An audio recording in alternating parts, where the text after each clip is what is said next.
Tragédia em família. Polícia procura por militar que matou a ex-esposa e fugiu levando a filha do casal de apenas 4 anos de idade. Estamos averiguando tudo até a gente encontrá-lo, né, e resgatar a criança íntegra. Expectativa. Obras de revitalização do centro de Varginha devem começar nos próximos dias. Vai trocar todo o piso, os passeios, nós vamos revitalizar também a iluminação. E no futebol, todos os detalhes da primeira rodada das séries A, B e C do Campeonato Brasileiro.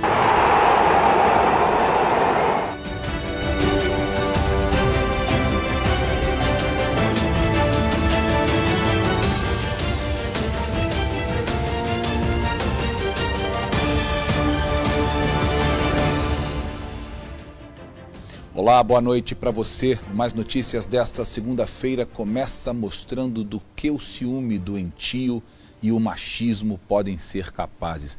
A polícia procura por um militar suspeito de matar a ex-mulher e fugir com a filha do casal. O crime foi no fim de semana em Santos Dumont, na Zona da Mata.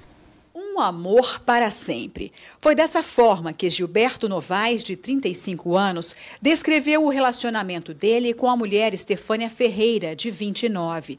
Em novembro do ano passado, o soldado da Polícia Militar postou um vídeo no YouTube em comemoração aos 5 anos de casamento. As imagens e mensagens passam a impressão de um relacionamento tranquilo. Quem conviveu com o casal diz que a história não é bem assim, que Gilberto era agressivo e muito ciumento. Estefânia pediu o divórcio em janeiro deste ano, mas o ex nunca se conformou com o fim do relacionamento e vivia fazendo ameaças. Osnir tentou alertar a filha sobre o jeito violento do marido dela. Falei para ela que acabasse imediatamente com isso. Eu até pensei em tirá-la daqui de Santos Dumont, esconder ela, porque parecia que a gente estava vendo que isso ia acontecer. A pessoa é muito agressiva, muito bruta. Várias vezes falei com ela que não era para ela voltar, que ele era muito agressivo com ela, com a menina. Eles viviam brigando, aí voltaram, tentaram de novo, né? Depois começou as brigas de novo. Aí eu falei com ela, minha filha, pelo amor de Deus, ele é agressivo contigo, né? Separa dele. A empresária registrou uma ocorrência de ameaça em novembro, outra em fevereiro. Em março, a denúncia foi de agressão. Essas fotos mostram os hematomas deixados pelo ex-marido quando agarrou Estefânia com força e tentou obrigar a mulher a entrar no carro dele. No dia 2 de abril, a vítima voltou a chamar a polícia para denunciar as ameaças que recebia por celular. Nos áudios, Gilberto se mostra violento. Eu não vou pagar nenhuma, tá? E você vai ter guia a partir de agora, beleza? Na noite do último sábado, ele cumpriu as ameaças e veio armado até a casa da ex-mulher, no bairro Córrego do Ouro, em Santos Dumont. Segundo a família, Estefânia estava em casa com a filha e um amigo na noite de sábado.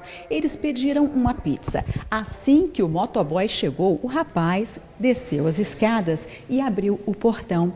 Segundo a testemunha, Gilberto, armado, empurrou o homem, subiu apressado as escadas e entrou na casa. Estefânia estava naquele local onde foi baleada e caiu. Na sequência, Gilberto pegou a filha, que estava deitada no sofá, e fugiu apressado. Essa tia da empresária mora perto, ouviu os tiros e correu para ver o que estava acontecendo. Ela está muito assustada e pediu para não ser identificada. Ao ver a sobrinha neta ser levada à força, ela tentou impedir e foi ameaçada. Eu falei, Gil, me dá a menina que você não vai fugir com a menina, não, me dá ela. E ela, não, papai, eu quero ficar com a minha mãe. Gil, não faz isso. Aí ele mandou sair da frente dele e entrou dentro do carro com ela. Estava armado e tinha um rapaz também que tentou me ajudar a impedir, mas não foi possível. Ele arrancou com o carro e saiu. Câmeras de segurança registraram o momento em que o PM deixou o local do crime num carro cinza.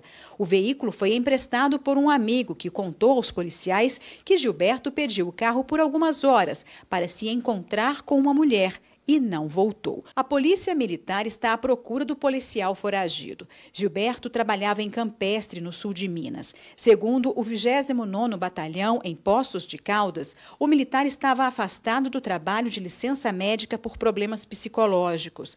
A PM de Santos Dumont está atenta a todas as rotas de fuga que o policial possa ter usado. Acionamos o cerco em todas as nossas frações, comunicamos as nossas regiões, né, que fazem divisa, e até então, desde, né, o momento da ocorrência, até agora nós ininterruptamente estamos buscando, né, todas as hipóteses possíveis, né, estamos averiguando tudo até a gente encontrá-lo, né, e resgatar a criança íntegra. A família também pede ajuda para ter a criança de volta. Eu só queria que devolvesse a menina. A minha netinha já tirou minha filha. A menina está em tratamento, tadinha, está doente, está passando mal. Se alguém souber, que dê notícia. Naturalmente, um homem desse não tem a menor condição psicológica de cuidar de uma criança, seja ela filha dele ou não. Então, naturalmente, se ele for encontrado e a filha for devolvida à família da mãe dele, a família da avó materna, certamente ficará sob a guarda dessas pessoas. O 181 é o telefone do Disque Denúncia. Se você viu essa pessoa que nós mostramos na tela agora há pouco com uma criança pequena, faça a denúncia. Ligue 181, você não vai ser identificado e pode estar salvando a vida dessa criança. Um médico de 40 anos foi preso em Nepomuceno, no sul de Minas, suspeito de abusar de uma paciente durante uma consulta na Santa Casa. Segundo a polícia, Diego Higino de Miranda Donola é investigado por outros 2 casos de abuso. Um deles na Unidade Básica de Saúde de Santana da Vargem, também no sul do estado. Uma mulher marcada pelo trauma e pelo medo. Ela tem 20 anos, é estudante e afirma que há 9 meses foi assediada durante uma consulta médica. Segundo a estudante, o médico Diego Higino de Miranda Donola, de 40 anos, que é clínico geral, foi o responsável pelo abuso que teria acontecido dentro da Unidade Básica de Saúde em Santana da Vargem, no sul de Minas. Vejo isso acontecer na televisão, só que nunca me passou pela cabeça acontecer isso comigo. Contando que eu caí na real mesmo foi depois que eu saí do consultório.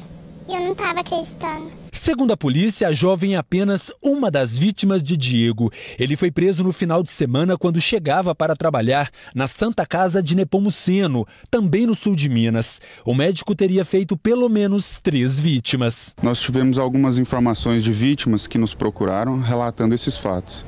E como são fatos muito melindrosos, que exigem uma cautela maior, foram levantadas provas testemunhais, identificação de outras vítimas que passaram por isso e um levantamento acerca de outras ocorrências possíveis envolvendo então o mesmo suspeito. Ela conta que na época procurou a Unidade Básica de Saúde porque não estava se sentindo bem. Até então ele me atendeu super bem, normal, e daí ele levantou minha blusa, só que não fez nada anormal. E como a minha mãe estava perto, eu creio que ele ficou um pouco apreensivo, porque ela estava lá olhando. No mesmo dia, por volta de 7h30 da noite, a estudante voltou aqui para a Unidade Básica de Saúde.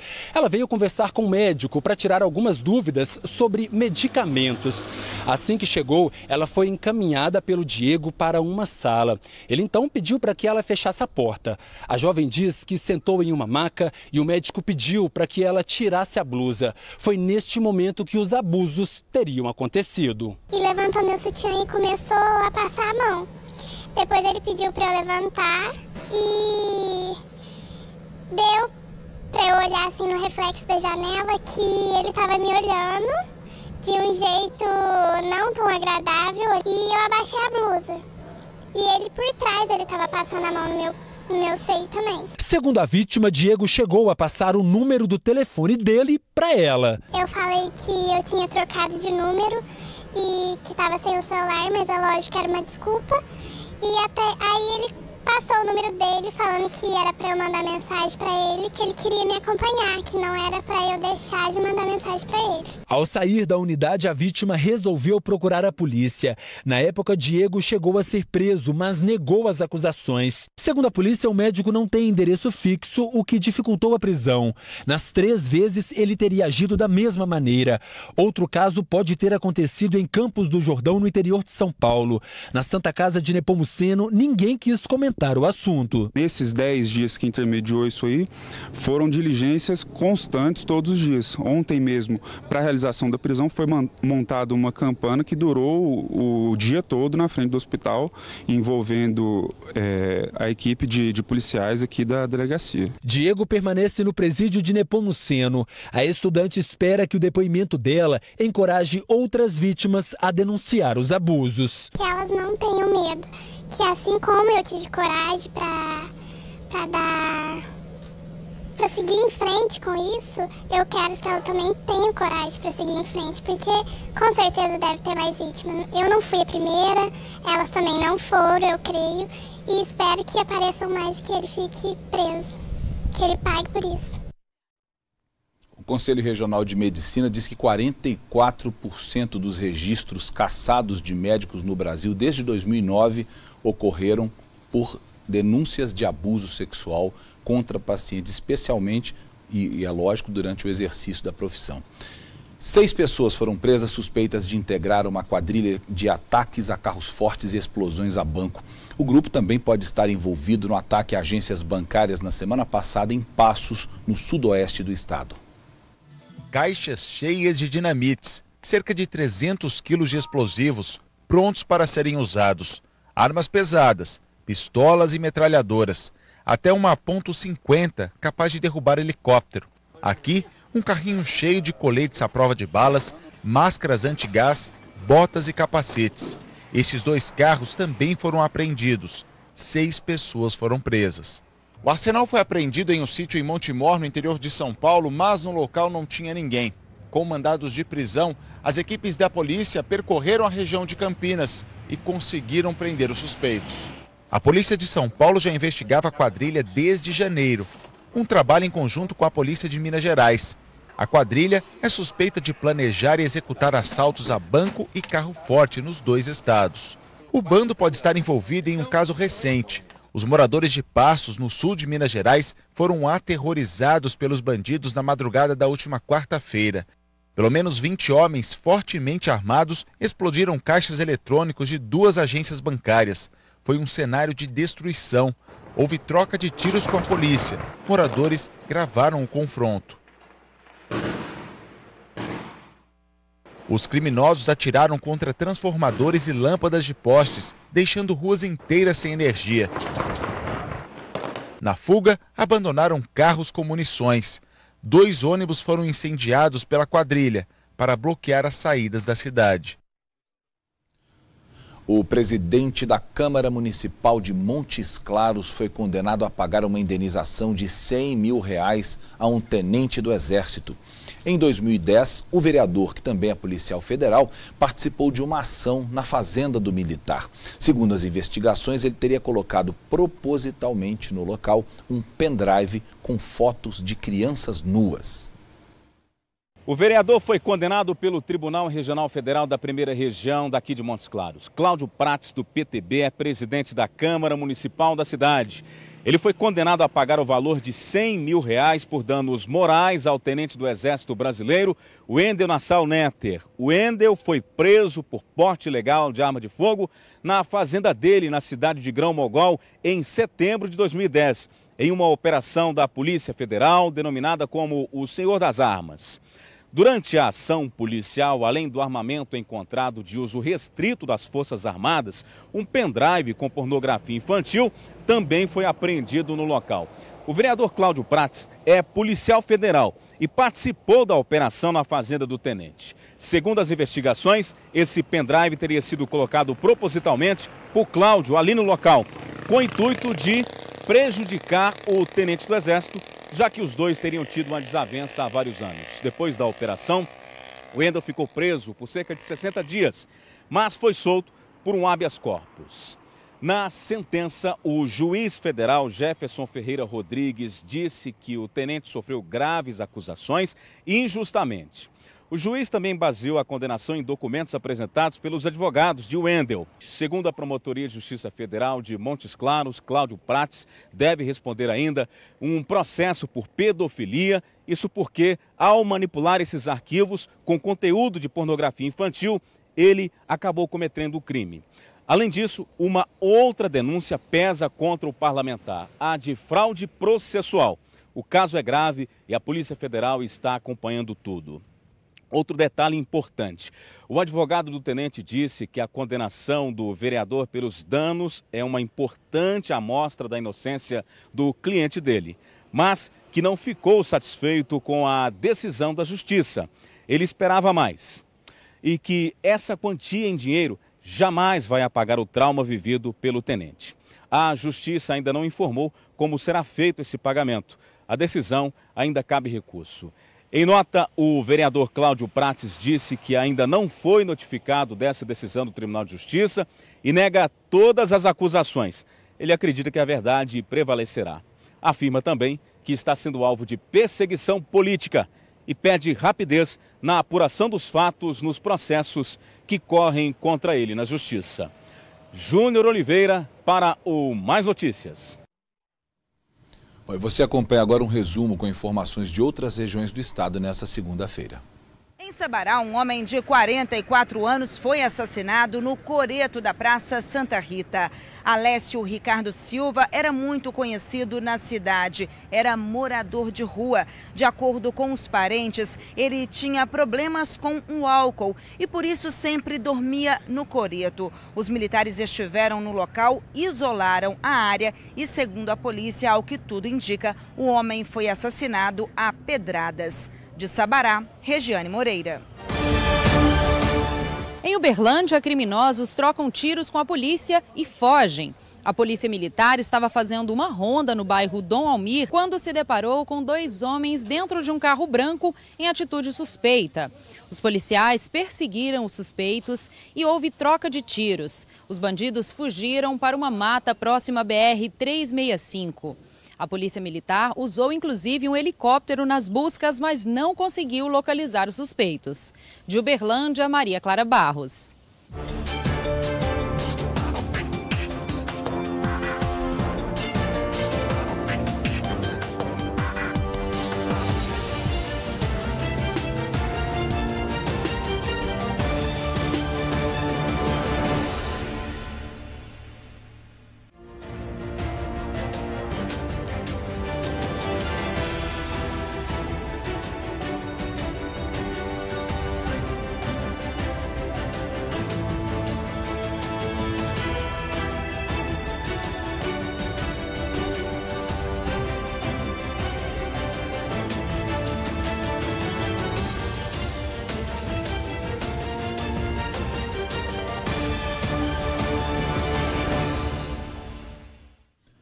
O Mais Notícias traz agora uma história de celebração da vida. Um bebê nasceu no elevador de um prédio em Belo Horizonte. A bolsa de água estourou e a família não teve tempo de chegar ao hospital. E o pai fez o parto do próprio filho. As imagens são das câmeras de monitoramento do elevador social do prédio e são impressionantes. No vídeo é possível perceber a aflição do pai do bebê. Rodrigo carrega a mulher Camila, que está grávida, nos braços. Ela sente as contrações. O avô da criança que vai nascer acompanha o casal. O marido tenta colocar Camila de pé dentro do elevador, mas ela não aguenta. Fica deitada ali mesmo. Rodrigo aperta o botão e sai para buscar uma mala. Eu sabia que estava nascendo, mas eu não queria acreditar que aquilo estava acontecendo. Porque eu falei, gente, não é possível, isso acontece em filme, novela. Ou quando a gente vê na televisão que nasceu no carro. Eu não imaginava que ia acontecer comigo. Eu acho que talvez eu estava meio assustada por conta da dor que eu estava sentindo. Quando o Rodrigo volta, o bebê já está nascendo. Neste momento, aparece a mãe do rapaz com a outra filha do casal nos braços. A situação é tensa. A porta do elevador começa a fechar e os pais de Rodrigo seguram. É uma corrida contra o tempo. O avô sai do elevador e Rodrigo tenta carregar a mulher nos braços. De repente, aparece um vizinho que, vendo a situação, coloca as mãos na cabeça. Ele ajuda Rodrigo a levar Camila para o corredor. Os dois homens arrastam a servidora pública para o lado de fora. Em questão de instantes, Rodrigo faz o parto do próprio filho. Foi bem tenso no momento, mas a adrenalina acho que subiu, então eu consegui me conter. Eu só sabia que ele tinha que chorar, né? Toda criança, quando nasce, tem que nascer e chorar rapidinho. Então eu fiquei um pouco desesperado, porque passou mais de 1 minuto e ele não chorou. Aí depois a gente foi batendo nas costinhas dele, aí ele deu a primeira respirada e chorou mais forte, aí eu fiquei mais tranquilo. Assim que o João Pedro nasceu, o Rodrigo ficou aqui nesse cantinho, enrolou o bebê em um lençol e estava cercado pelos vizinhos e também pelos avós da criança. A família conseguiu contato com uma equipe do SAMU, que chegou cerca de meia hora depois e deu início a todo o procedimento para levar mãe e filho até o hospital em segurança. Fizeram a asepsia e ele já estava liberado para ir para perto da mãe para dar a primeira mamada, né? Porque ele só mamou na maternidade. O João Pedro nasceu um dia antes da data prevista para o parto, pesando 2,805 kg e medindo 48 centímetros. Apesar de todo o improviso, o bebê e a mãe ficaram pouco tempo no hospital. No dia seguinte, vieram para casa e, desde então, tudo por aqui ficou mais alegre. O menino virou o xodó da pequena Maria Cecília, que agora ocupa o cargo de irmã mais velha. A família comemora o parto bem-sucedido e vai guardar para sempre na memória a emoção do dia do nascimento do João Pedro. Ele saiu da barriga da Camila direto no meu colo, não teve que ir primeiro para os médicos ou para os enfermeiros, então isso nos torna mais próximos ainda. Eu acho que a nossa família agora, mais do que nunca, ela é muito forte. Os índios quiriris, que estão acampados há 2 anos em um terreno em Caldas, no sul de Minas, se preparam para deixar o local. A determinação da Justiça foi comunicada pela Fundação Nacional do Índio, a FUNAI. A área pertence à Universidade Estadual de Minas Gerais, a UENG. Talvez elas ainda não entendam o que está acontecendo. Kathleen e Tiffany se arrumam para mais um ritual da tribo Quiriri, mas o canto hoje é de tristeza. Eu sou índio guerreiro, que venho da mata cantar. Momento muito triste, que a gente não queria isso que acontecesse, né? A gente queria ficar aqui por causa do povo, a gente pegou amizade com todo mundo. E eles nos ajudaram também muito aqui quando a gente chegou aqui. Então, isso para nós está sendo um momento muito difícil, a gente ter que sair assim, né? Sem rumo, que a gente vamos sair sem rumo, né? A notícia que eles têm que deixar a área foi passada pela FUNAI, Fundação Nacional do Índio. Chegou lá um pedido do juiz de Poços de Caldas, e aí esse pedido vencia hoje. E aí eu tive pesquisando com alguns amigos que eu tenho lá dentro do estado também, eles pesquisaram e falaram: vocês têm que sair hoje, porque vocês não têm segurança nenhuma, vocês não têm garantia. A qualquer momento a polícia pode chegar aí e retirar vocês à força, né? Então eu resolvi sair por conta própria, né? Antes da gente passar por essa humilhação. Os índios quiriris tiveram origem na Bahia e levam o nome de uma árvore muito comum no oeste do estado, que além dos frutos, também fornece a matéria-prima para a confecção de um dos seus principais símbolos, o arco e flecha. No fim de 2016, alguns índios invadiram a propriedade de 60 hectares, que corresponde a uma área de 60 campos de futebol, que fica no município de Caldas, no sul de Minas, sob alegação de abandono. Alguns meses depois, outros integrantes da tribo chegaram. Geralmente a história que eu ouvi aqui, que aqui ia ser construído um presídio, aí depois que eu entrei para dentro, fiquei sabendo que tinha doado para a faculdade, né? Hoje são 9 famílias que vivem aqui. Para sobreviver, os índios plantam legumes e verduras e têm algumas criações. A água vem de uma mina que fica a cerca de 800 metros de distância daqui. Com a ajuda de alguns vizinhos, eles conseguiram fazer esse encanamento para que a água chegasse até a aldeia.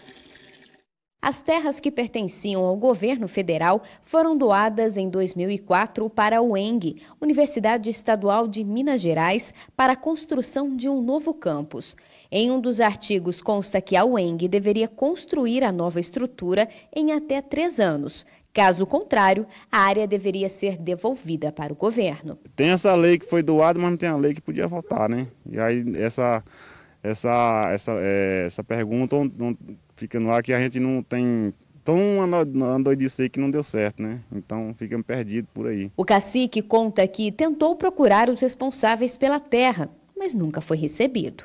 Eu ia conversar com um rapaz que tomava de conta daqui para a gente usar só um pedaço até a gente conseguir a doação, né? Porque a gente viu que era do Estado, vamos entrar para dentro e vamos correr atrás da doação, porque ela está abandonada.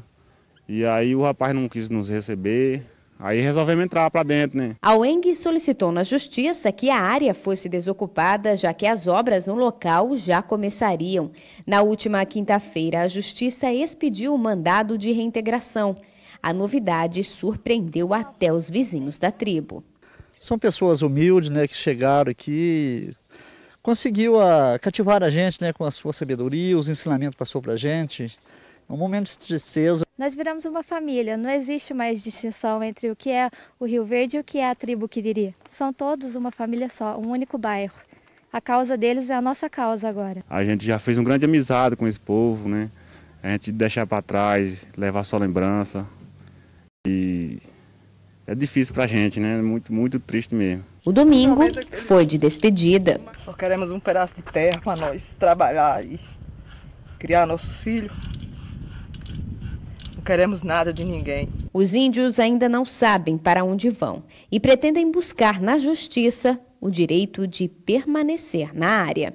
A gente não vai ficar por aqui, vamos sair para outro canto, mas onde a gente chegar, vamos levantar nossa aldeia de novo e construir tudo de novo e tocar o barco, né? Nós temos nosso pai Tupã, que nos guia, que nos protege e que sempre nos dá força, cada vez mais, para nós seguir em frente de cabeça erguida e lutar pelo nosso objetivo, que é ter um pedacinho de terra para nós plantar, para tirar nossos alimentos e nós sobreviver, mantendo a nossa cultura e nossa tradição.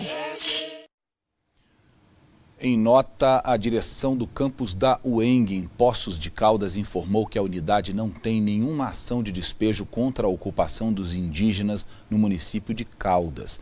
Informou ainda que o Estado de Minas Gerais, que tem a universidade como membro, entende que a atribuição de prover terras aos indígenas é da União e não do Estado, ou seja, lava as mãos. O documento diz ainda que a Procuradoria da UENG, sediada em Belo Horizonte, foi quem moveu essa ação de reintegração de posse, por entender que as terras não podem ser ocupadas, mesmo que ainda não tenha havido a construção da universidade no local.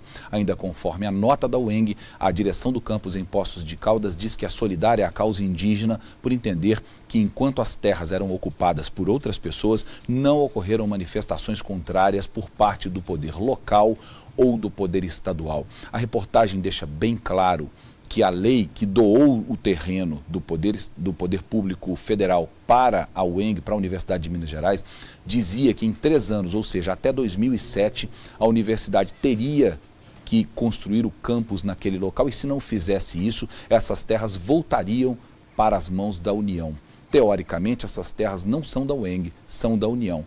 E mais teoricamente ainda, essas terras são dos índios, porque eles já estavam aqui quando nós chegamos, né? Às vezes dá uma vergonha danada de imaginar que daqui a 3 dias, quinta-feira, 19 de abril, é um dia proclamado por nós como o Dia do Índio e que eles são tratados ainda dessa forma vergonhosa, indecente e até indigna por parte dos nossos governantes, que lavam as mãos. O governo do Estado lavou as mãos. O campus da Universidade do Estado lavou as mãos, não vai construir a universidade lá, provavelmente porque não fez isso até agora. Tem mais de 11 anos que deveria estar pronto o campus lá e não está. E, infelizmente, o que nós vamos ver daqui para frente é uma briga judicial e um povo que deveria estar alocado em alguma terra que, por direito histórico, é deles, andando por aí como ciganos, né, ou como indigentes, infelizmente. Quase 30% das vítimas da tragédia de Mariana estão sofrendo com a depressão. Um estudo feito por pesquisadores da Universidade Federal de Minas Gerais, a UFMG, aponta que esse número é 5 vezes maior que a média nacional. As imagens que assustaram o mundo. Barragem da Samarco acabou de estourar. O maior desastre ambiental do Brasil entrou para a história, sem sair da memória das testemunhas do caos. 19 pessoas morreram. Cerca de 200 famílias perderam tudo que tinham. Como esquecer? Marino teve a casa destruída pela lama. Até hoje, o lavrador precisa de remédios controlados. É medo, nervosismo. Se eu ficar sem tomar o antidepressivo, eu fico muito nervoso. Em novembro do ano passado, 2 anos depois do acidente, 64 pesquisadores aqui da Universidade Federal de Minas Gerais foram a Mariana. Entrevistaram moradores dos distritos atingidos pela lama. O resultado da pesquisa, só agora divulgado, revela o que mudou na vida das vítimas do desastre. 29% estão com depressão, 5 vezes mais que a média brasileira. 32% foram diagnosticados com transtorno de ansiedade generalizada e 12% com transtorno de estresse pós-traumático. Os casos mais graves que foram identificados durante a pesquisa, sobretudo casos de risco de suicídio, eles foram encaminhados imediatamente ao serviço de saúde. O estudo mostra que existem vários agravamentos que não são tão graves do ponto de vista de ser encaminhados imediatamente, mas que eles precisam de atenção. Entre os jovens, os números também impressionam. 83% dos menores de 18 anos estão com estresse pós-traumático. As pessoas podem se sentir tristes a maior parte do dia, quase todos os dias, perder o prazer pelas coisas que habitualmente lhe davam prazer. Entre os entrevistados, 52% disseram ter problemas para dormir. A lama roubou o sono, o sossego e os vestígios de uma vida feliz no interior. Como essas pessoas estão longe das comunidades delas, perderam os vínculos, perderam a identidade social delas, elas estão em situação de grande estresse, o que perpetua e mantém esses índices tão altos. A Samarco informou que tem interesse em pesquisas que permitam compreender melhor os efeitos do rompimento da barragem de Fundão e diz também que dá assistência aos moradores e que pretende, veja bem, pretende ceder profissionais de saúde para ajudar no atendimento aos atingidos. Previsão do tempo, um breve intervalo e a gente volta na sequência.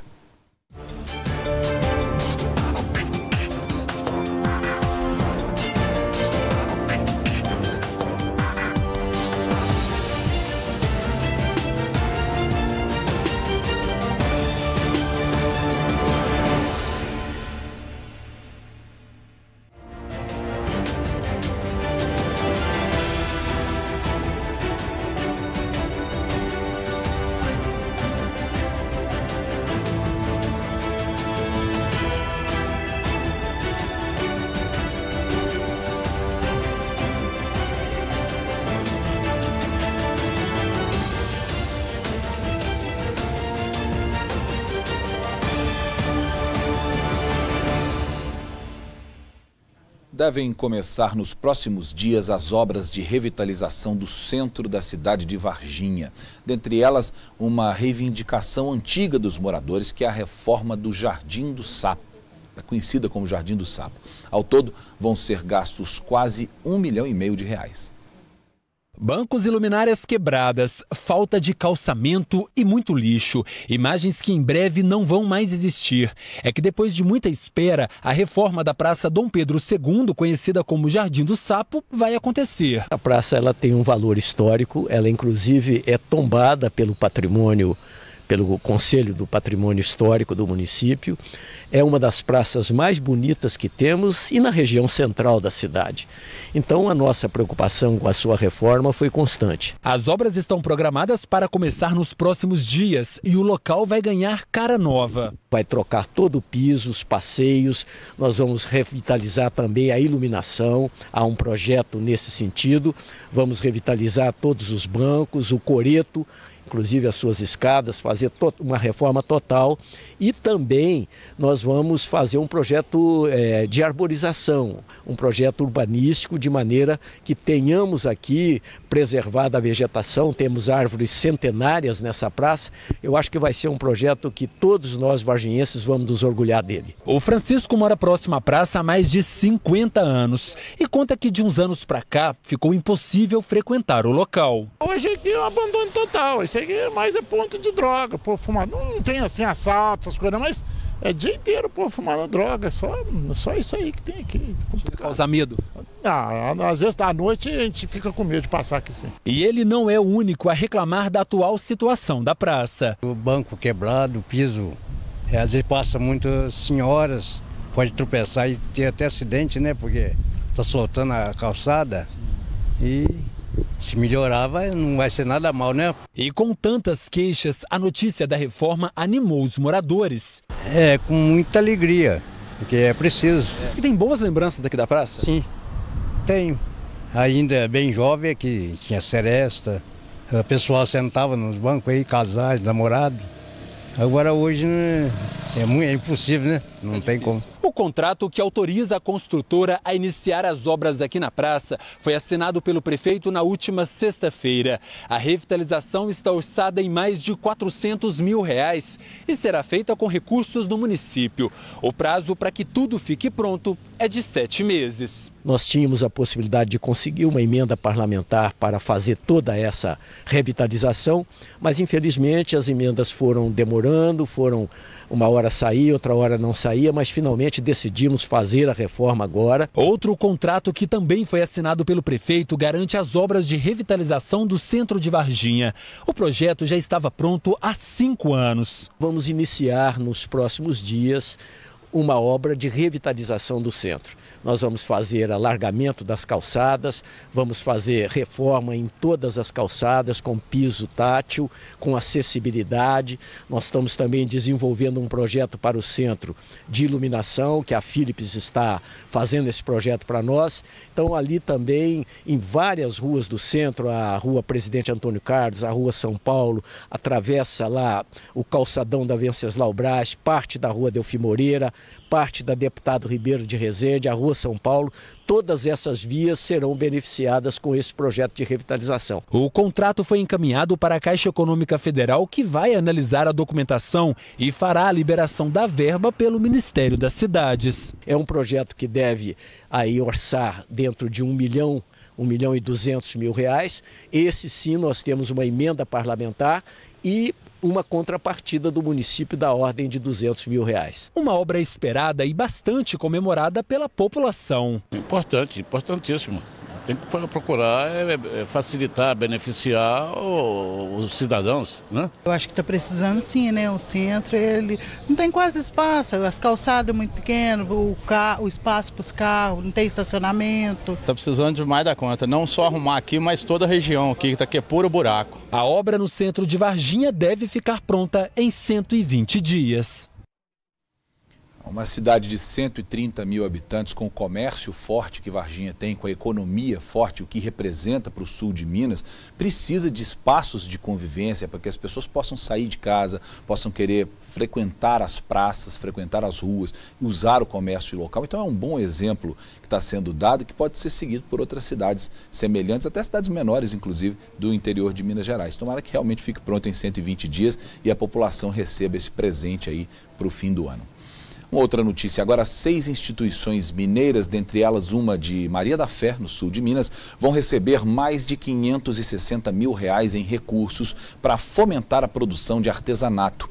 Elas foram beneficiadas pelo governo do estado por meio da campanha de desenvolvimento de Minas Gerais, da companhia, melhor dizendo, de desenvolvimento de Minas Gerais, a Codenge. O resultado foi divulgado hoje, nós trouxemos semana passada a informação de que seria aberto esse edital e o resultado, portanto, foi divulgado hoje. As outras instituições contempladas são de Betim, de Belo Horizonte, de Uberaba, de Diamantina e de Curvelo. O incentivo é para minimizar a informalidade nesse setor, além de capacitar e qualificar também os artesãos e promover canais de comercialização para o produto que eles fazem e colocam no mercado. Dessa forma, o artesanato mineiro, que movimenta aí 3 bilhões de reais por ano, torna-se mais competitivo em nível nacional e mais reconhecido internacionalmente. Bom, eu quero trazer uma informação para você agora e pedir a sua atenção para uma informação sobre a promoção Muito Mais Prêmios, que é uma promoção exclusiva da Rede Mais, que a Rede Mais trouxe para você que mora no sul, no norte e na zona da Mata de Minas, especialmente para você que está nos assistindo agora. Você pode ligar para esse número que está aí no seu vídeo e participar conosco dessa promoção, que vai até o dia 2 de junho, quando vai ser sorteado um prêmio de R$50 mil. Todas as pessoas que ligaram desde o primeiro dia até o dia 1º de junho vão concorrer neste sorteio do sábado, dia 2 de junho. Além disso, todas as semanas as pessoas concorrem a R$3 mil. Já tivemos 2 ganhadores desse prêmio de R$3 mil. E ainda por cima, trouxemos 2 pessoas aqui nas 2 últimas sextas-feiras para brincar com o Fabiano Tibé no Balanço Geral. Ganharam todas as 2 em dinheiro, aqui na hora, no palco do Balanço Geral, R$1.000. Então, são muitas possibilidades de você sair ganhando se você ligar aí para o número que está no seu vídeo. E quem traz o recado a partir de agora é ele, o nosso apresentador Fabiano Tibé. O que você faria com R$50 mil, hein? Com R$50 mil eu compraria minha casa. Terminaria de pagar minha faculdade. Eu ia comprar uma casa, um carro. A Rede Mais está trazendo uma novidade incrível para você que acompanha a nossa programação. É a promoção Muito Mais Prêmios. É a sua chance de ganhar dinheiro se divertindo. São 8 prêmios semanais de R$3 mil e um prêmio de R$50 mil. E ainda pode ser escolhido por nossa produção para participar aqui ao vivo de brincadeiras no Balanço Geral. Tá esperando o quê? Ligue agora!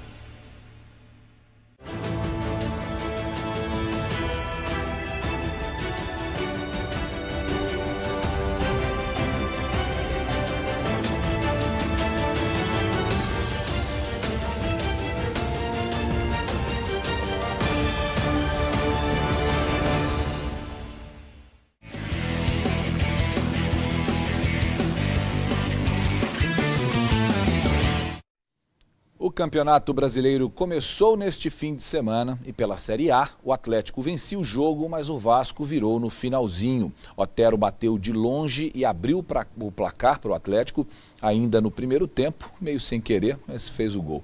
Mas já no fim da partida, Wagner bateu rasteiro e deixou tudo igual. E nos descontos, Rildo caiu na área e o árbitro marcou pênalti. Pikachu bateu e definiu a vitória do Vasco por 2-1. E o Cruzeiro também estreou com derrota na Série A do Campeonato Brasileiro. No sábado, o Grêmio levou a melhor dentro do Mineirão. O Cruzeiro está de roupa nova na largada do Brasileirão. Estreia do uniforme em homenagem à Islândia, que disputa a Copa do Mundo na Rússia. Torcida ainda tímida na primeira das 38 rodadas. Pouco mais de 19 mil pessoas no Mineirão. Em campo, os atuais campeões estaduais. Primeiro tempo equilibrado, sem muito perigo. Muita troca de passes, principalmente do Grêmio, que teve quase 70% da posse de bola. Na segunda etapa, o tricolor abre o placar aos 9 minutos. O estreante André, livre, manda para o fundo do gol. Aos 27 minutos, Kahneman entra de carrinho por trás de Arrascaeta. Toma cartão vermelho e o argentino ainda fica um tempão em campo brigando com a arbitragem. O Cruzeiro não estava mesmo a fim de perder dentro de casa e no finalzinho pressiona bastante com Mancoejo, Arrascaeta e Mancoejo de novo. O Grêmio tinha desfalques importantes e mesmo com um jogador a menos, o Cruzeiro não conseguiu reverter o placar. Final de jogo no Mineirão, 1-0 para o tricolor gaúcho. Faltou posicionamento, faltou força. Faltou vigor, porque às vezes você não consegue de um jeito, você tem que tentar de outro jeito, né? Faltou parar o jogo de vez em quando, porque quando você é dominado você tem que ter outros mecanismos de marcação, que não são os ideais, mas são outros tipos de solução que você tem que encontrar, e a gente não fez. E quem salvou a pátria do futebol mineiro mesmo foi o América, que em seu retorno para a Série A venceu o Sport ontem por 3-0 no Independência. Aos 44 segundos do primeiro tempo, Luan faz o cruzamento pela esquerda. Ailon cabeceia.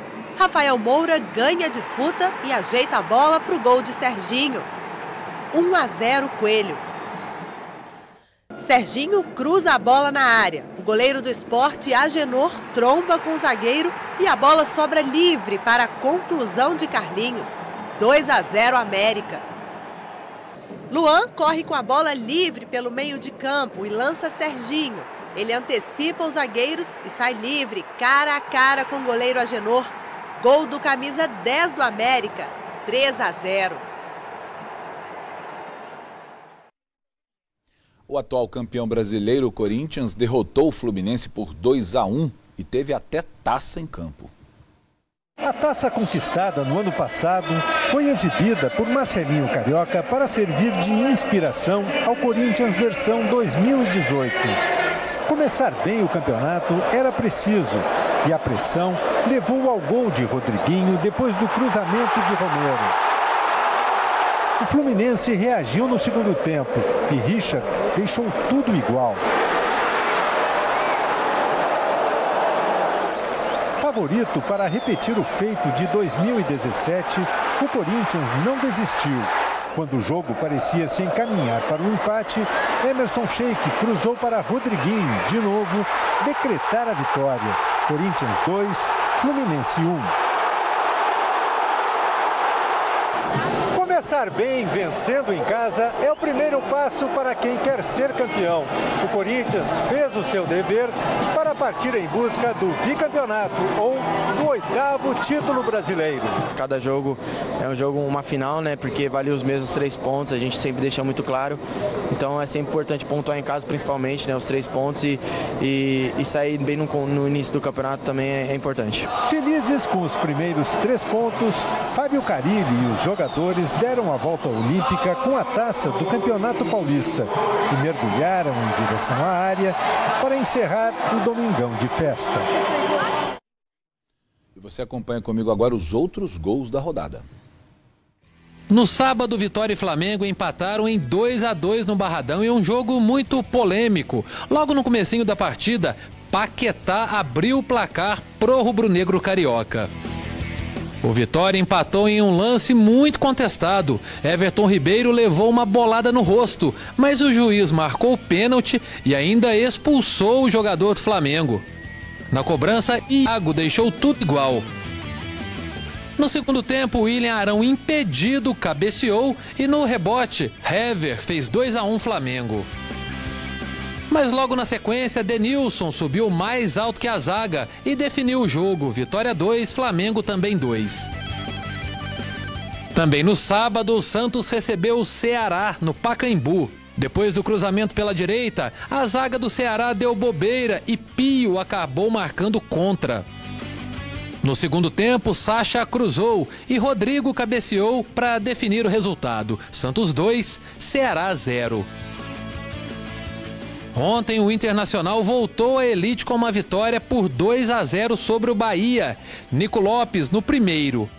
E no segundo tempo fez os 2 gols do Colorado.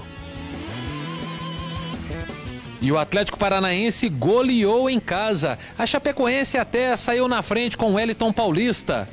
Mas o Furacão marcou 5 vezes, o último deles de Ederson. E fez 5-1.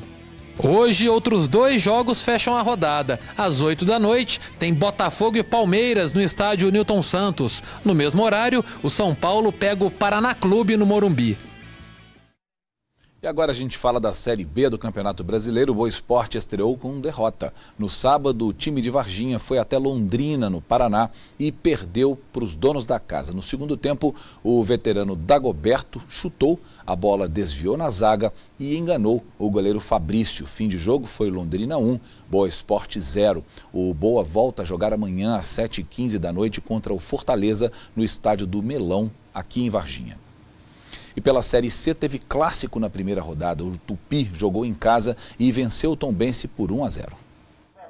Tupi e Tombense voltaram a se enfrentar no Estádio Municipal Radialista Mário Helênio, quase um mês depois de empatarem em 0-0 pelas quartas de final do Campeonato Mineiro. Com elencos diferentes dos que disputaram o estadual, os dois times buscavam entrosamento em campo. O Galo Carijó começou o jogo fazendo pressão. Vitinho cobrou falta perigosa. O Gavião Carcará estava disposto a vencer pela primeira vez o Tupi no estádio Radialista Mário Helênio e levou perigo ao gol de Vilar. A equipe de Juiz de Fora pediu pênalti nesse lance, mas o juiz mandou seguir. Hudson cobrou lateral e Léo Salino mandou de cabeça. A bola sobrou para Reis mandar no fundo da rede e abrir o placar.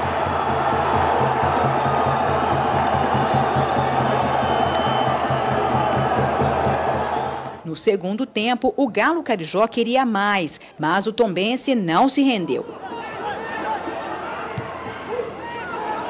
Aos 24 minutos, foi a vez do Tombense pedir pênalti. O árbitro também não deu. Sabia que seria um jogo muito equilibrado, pela qualidade do adversário. Nós ficamos em quarto e eles ficaram em quinto no Campeonato Mineiro, pela manutenção do grupo deles. E a gente sabia que ia ser um jogo muito equilibrado. Felizmente a gente conseguiu o gol, podíamos até ter feito um segundo, podíamos ter tomado empate. Eu acredito que toda vez que a gente enfrentar a equipe da Tombense vai ser um jogo bem equilibrado. Agora é levantar a cabeça, temos um jogo importante dentro de casa, temos que somar pontos, é uma competição que você tem que somar fora e tem que somar dentro de casa. Então temos aí mais 17 decisões pela frente e a expectativa é de cada dia melhorar. E mais notícias de hoje fica por aqui, nós voltamos amanhã. Uma boa noite para você.